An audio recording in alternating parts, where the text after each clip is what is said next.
Operation સિંદૂરના સમર્થનમાં ભચાઉની મહિલા દ્વારા શહીદ થયેલા વીર જવાનોને શ્રદ્ધાંજલિ અર્પણ કરી। ભચાઉના અંબિકાનગર ગરબી ચોક ખાતે ઓપરેશન સિંદૂરના સમર્થન માટે ભચાઉ મહિલા મંડળ દ્વારા કાર્યક્રમ યોજી દેશની બોર્ડર પર દેશના સૈનિકોનું મનોબળ મજબૂત બને અને મહિલા પણ દેશ સેવા માટે આગળ આવે અને મહિલા હંમેશા દેશ હોય કે સમાજ દરેક કાર્યોમાં મહિલા અગ્રેસર બનતી હોય છે। પહેલગામ ખાતે થયેલા આતંકવાદી સંગઠન દ્વારા થયેલા હુમલામાં દિવંગત થયેલા પ્રવાસીઓના સિંદૂર ઉજાડનારા તત્વોને સખત શબ્દોમાં વિરોધ દર્શાવ્યો હતો અને બહેનોને ન્યાય અને સાચી શ્રદ્ધાંજલિ મળી હતી। ત્યારે ભચાઉમાં મોટી સંખ્યામાં બહેનો એકત્રિત થઈ મૌન પાળી દેશના વીર શહીદોને શ્રદ્ધાંજલિ અર્પણ કરી અને રાષ્ટ્રહિત માટે બહેનો દ્વારા નારા લગાવી મહિલા શક્તિ પ્રદર્શન કર્યું હતું।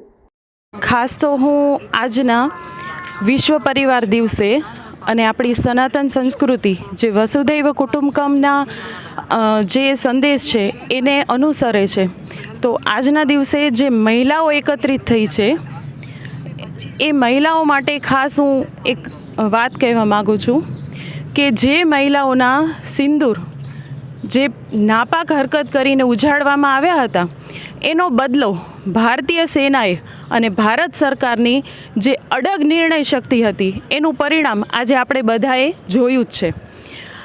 અને ઓપરેશન સિંદૂર આપણા માનનીય પ્રધાનમંત્રીજીએ કહ્યું છે કે ઓપરેશન સિંદૂર હજી પૂરું નથી થયું, તો એ પૂરું નથી થયું તો એના સમર્થન માટે જે વીર સૈનિકો આપણા લડી રહ્યા છે એ કદાચ ભૌતિક શરીરથી અત્યારે લડી નથી રહ્યા પણ મનથી તો એ યુદ્ધ ચાલુ જ છે।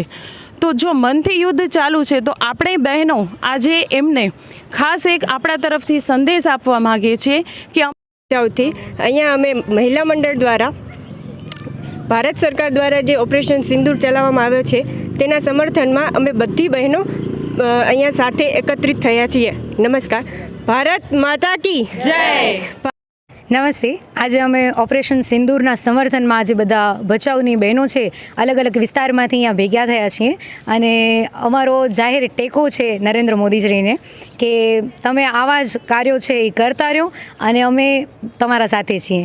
આભાર, ધન્યવાદ। ભારત માતા કી જય। શ્રી રામ જય જય શ્રી રામ। ભારત માતા કી જય।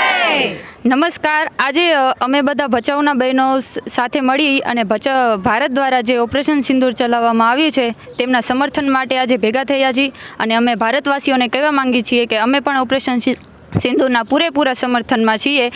તો અને જે બહેનો સાથે અન્યાય થયો હતો એમને આજે ન્યાય થયો છે એટલા માટે અમે સમર્થનમાં છીએ। ભારત માતા કી જય।